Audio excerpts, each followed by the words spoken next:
Good day, everybody. Welcome to another message from the streets. And today's topic is very, very interesting. I came across some information that required me to do some critical thinking, whereas though it should require you to do some critical thinking as well.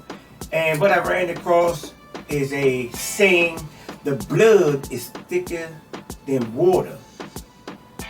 And I found out that saying was down like marginalized, it was trimmed down. But the actual saying is that the blood of the covenant is thicker than the water of the womb. Let me say that again.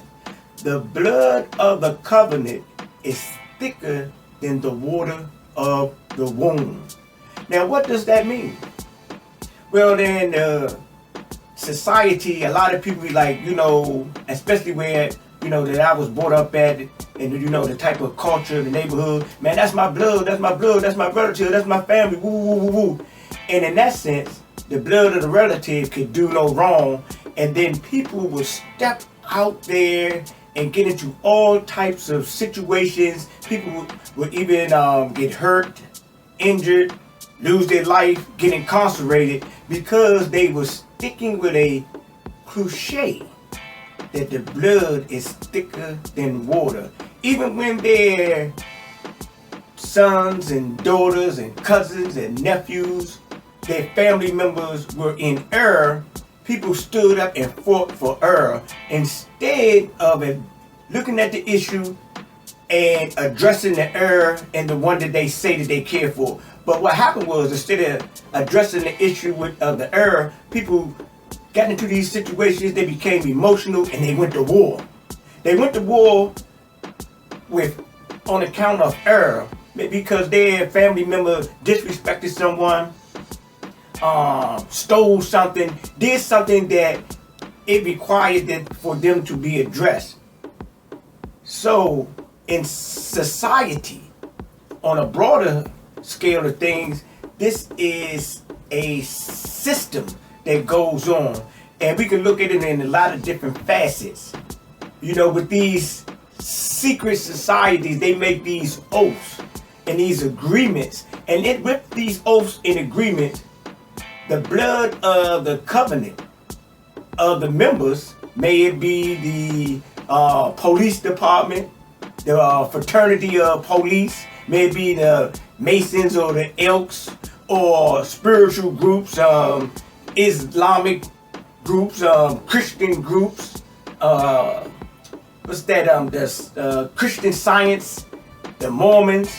So people look at certain situations, and because they have made a blood agreement, not necessarily with the cutting of the finger and touching the blood together or putting blood together, but it's a blood agreement in thought. And that blood agreement has the world upside down. A lot of people have a blood agreement with the Republican or the Democratic parties, even though these parties have exhibit nothing more or less than deceit and falsehood. A majority of the times, 90+% of the times, that the president from either one of these parties that have gotten into office because of a blood agreement with their supporters have not kept their promises, or what they had presented to the people. They gave the people hope that this president, he's going to make a change. And change never comes about.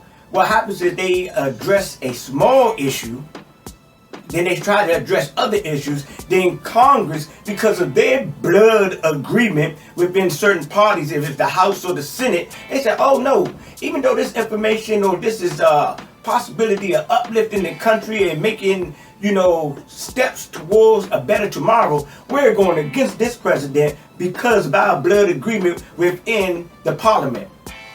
Ignorance is sorcery, it's witchcraft, it's wickedness, it's nefarious behavior that we as society or the masses has accepted and continue to go along with the program. We have been going along with the Piper piping the flute, like little rats, just following whichever party that we think is, have our best interest. These parties doesn't have our best interest. Your family members don't have your best interest when they get you to come and stand up and fight for error and falsehood, get you to lose your life, get you to go and be in prison or get hurt because of some foolishness that they have done, and they haven't been man or woman enough to acknowledge their part in it, and they get a whole tribe or a whole nation or a whole hood in an uproar. And then when the hood get in an uproar, next thing you know, drive-bys coming. From the West Coast to the East Coast, from Chicago to Louisiana. All of that is some straight devilishness.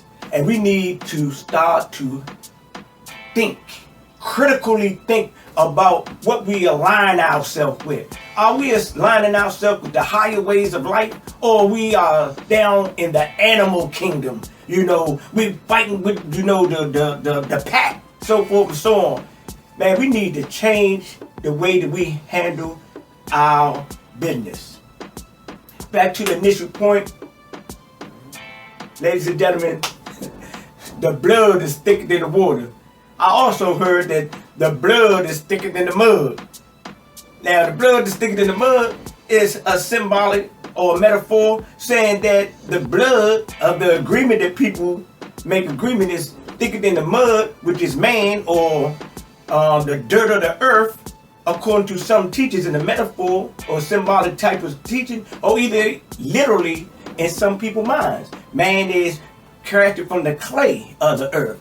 So with the blood, it doesn't matter if you are of the same mold of clay, but if you done went out and made an agreement with an organization or group of people or persons, that agreement or that covenant supersedes that which you was created in, that mold. So people must become aware, slow down, start to thinking, and consciously realize or come to the conclusion, are you just going along in the matrix of things, or do you actually agree with how you are operating? Is this what's in your heart? Is this what's actually in your mind without any type of, discrepancies or, second thought about what you're doing?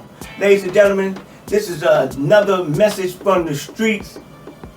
The blood of the covenant is thicker than the water of the womb. Take that into consideration. Have a blessed day, on purpose, with purpose, because life is all purpose. Peace.